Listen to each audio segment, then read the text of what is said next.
Interlock education সেন্টারের পক্ষ থেকে সবাইকে স্বাগতম। আজ আমরা ইংরাজির খুব একটা কনফিউজিং একটা সেকশন ডিটারমাইনার নিয়ে আলোচনা করব।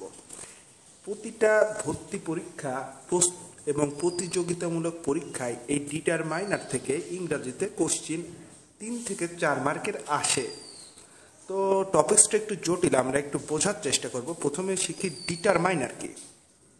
যে ওয়ার্ডগুলা নাউন বা প্রোনাউনের আগে বসে তার সংখ্যা, পরিমাণ, নির্দিষ্টতা, অনির্দিষ্টতা প্রকাশ করে তাকে ডিটারমাইনার বলে। তাহলে এরা কোথায় বসবে? নাউন বা প্রোনাউনের আগে বসবে, সংখ্যা, পরিমাণ, নির্দিষ্টতা, অনির্দিষ্টতা বোঝাবে। যেরকম একটা উদাহরণে যাই, I have few friends in Dhaka. আমার কয়েকজন বন্ধু ঢাকায় অবস্থিত আছে।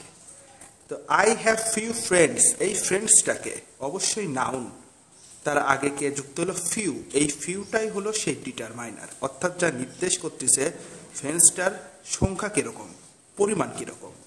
আর একটা উদাহরণ, নাইদার পেন রাইটস ওয়েল, কোনো কলমই ভালো লেখে না। তো কলম এটা অবশ্যই নাউন, নাইদার মানে কোনো কলম মানে কোনো কলমই না। তার মানে এটা কি করতেছে? এই যে পেন যে নাউনটা ছিল সেই নাউনটার পরিমাণ, সংখ্যা এটা নির্দেশ করতেছে। সুতরাং এই নাইদার, এই ফিউ এগুলো হলো ডিটারমাইনার। তো আমরা এই সেক্টরে শিখবো কি ডিটারমাইনারটা আসলে কি। এর পরবর্তী লেসনে আমরা শিখবো কি কিভাবে কাজ করে। তো ডিটারমাইনার আবার 2 রকম। ব্যক্তি বা বস্তু যেটা নির্দেশ করবে সেই অনুযায়ী 3 রকম। যেরকম আর্টিকেল, পজেসিভ, ডেমনস্ট্রেটিভ। আর্টিকেল তো আমরা জানি এ অ্যান্ড দি। পজেসিভ কি? মাই, ইওর, হিজ, হার। ডেমনস্ট্রেটিভ কি? This, those, that, this. এগুলো হচ্ছে ডেমনস্ট্রেটিভ, অর্থাৎ এগুলো নাউন বা প্রোনাউনের আগে বসবে। তার মানে কি ডিটারমাইনার 2 রকম। একটা ব্যক্তি বস্তু নির্দেশক, সেই ব্যক্তি বস্তু নির্দেশক ডিটারমাইনার আবার 3 রকম।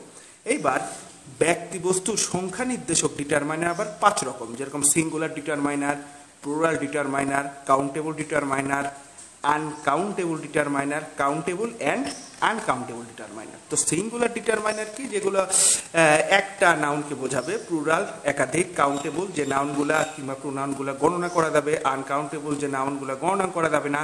আর কাউন্টেবল আর আনকাউন্টেবল যখন 2 ধরনেরই নাউন থাকবে এবং সেখানে যে ডিটারমাইনটা ব্যবহার হবে সেই ডিটারমাইনগুলোকে বলা হয় আনকাউন্টেবল ডিটারমাইনার। ধন্যবাদ সবাইকে।